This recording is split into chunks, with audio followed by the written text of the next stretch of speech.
And so we've been talking about mental health over the last few weeks. We really talk in this show, Líderes del Futuro, about mental health a lot of the time. Mental health is something that often we don't talk about because we live in a capitalist society that says, focus on the money, focus on your possessions, get that $50,000 truck. I was just talking with someone today who says, you know, we wanted to buy a new car, but they're telling us that now the price has gone up. It's some type of privilege to be able to buy a car right now because there's, you know, no parts to make new vehicles. And we bought it. And it's like, did you really need it right away? Was it that essential? Right? And for some people, perhaps it is. But for other individuals, it's just about showing off. When we talk about mental health, when we talk about COVID, we also have to understand how our mental health has been affected by COVID. And that means or depression or anxiety. And what we do is we medicate ourselves when we feel depressed. For those of us who have been working from home, because we're privileged to be able to keep a job and not have to go and risk our lives, for those of us, what we tend to do often is we go to the kitchen to maybe get a little bit more coffee or tea and grab a couple of cookies or grab this or grab that, and we've been gaining a lot of weight.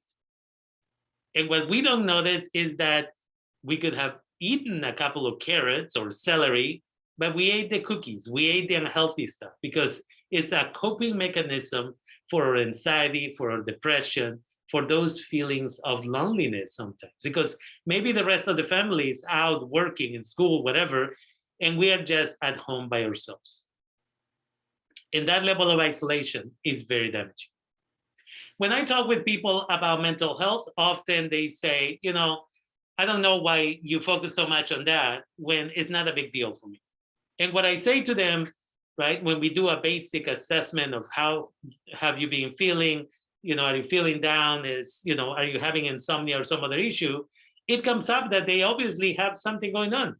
And they say, you know what, I don't have time for this. I don't have the money for it either. So I'm just going to do nothing about it. And my response to them is often the same. If you woke up today and you were getting ready to go to work, and you suddenly notice that from your ears, a little bit, a couple of drops of blood were coming out, and you wiped them clean, and a couple more came out, would you just say, oh, it's okay, I'll just clean my ears on a regular basis, or I'll put some, you know, cotton swabs in there and just go to work and it's fine, I don't have time for this? No. Most individuals would go to the ER and say, what is going on? Mental health is different in that way because, you know, it's not visible for the most part. Eventually, the mental becomes physical, and we know that. But again, it is essential for us to pay attention to what is happening. Otherwise, we end up medicating with food, alcohol, sex, and you know, other drugs or behavior that is completely unhealthy. And so it's essential for me to talk about this because many of us are suffering. When it gets to the point that the mind says, you know, I've been trying to tell you that there are issues, I'm just going to force the body to let you know that there are some issues. And some of the basics that we should pay attention to, it's a little bit of, again, anxiety or fear about the future, right? When you start kind of giving up, that should be a huge alarm that should be there. You start worrying about things that you didn't used to worry about.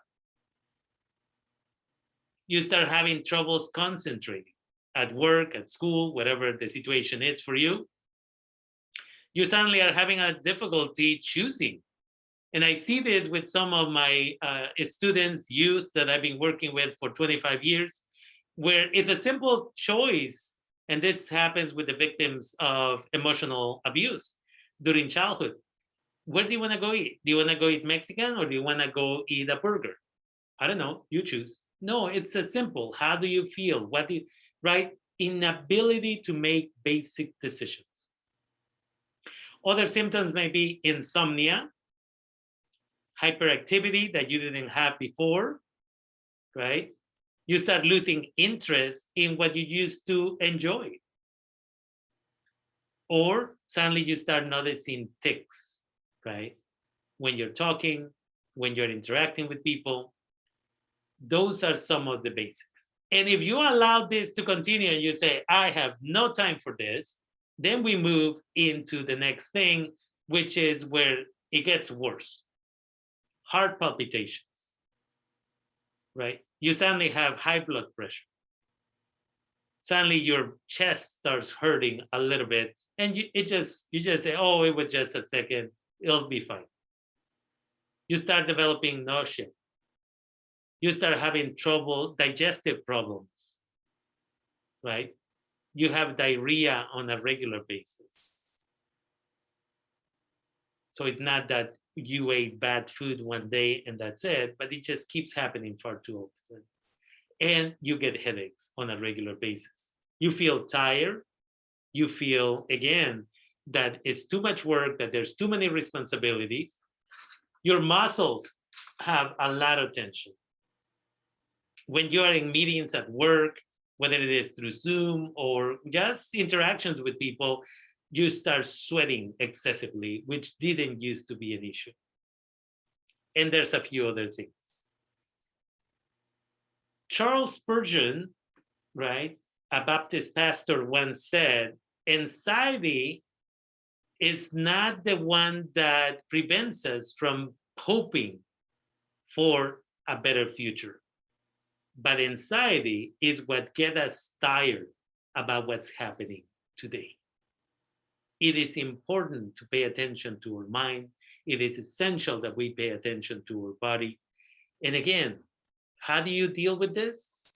Exercise, getting together with friends, following COVID protocols, of course, safety is number one. Going for a hike, spending time with your children. For those of you who are parents and have children who are going to go to college, high school, junior high school, or elementary school, starting the conversation. How do you feel about school? How do you feel about going back? Do you feel it's safe? Having these type of conversations.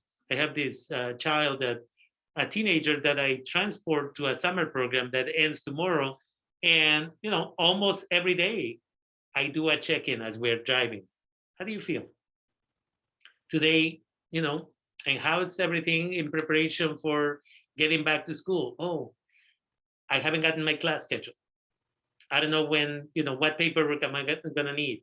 I don't think the school has sent the items I need to have for school, whether it is notebooks or whatever, because he wanted to go with his parents to purchase those items this weekend, right? That anxiety in general. Oh, I got this email and I don't know what it means. Okay, let's talk about it. Let me read it, and we'll go over what it means. Those type of conversations are not happening in many households. So I invite you to do that. I invite you to also, if at all possible, have game night every week so that you can check in with your children, right?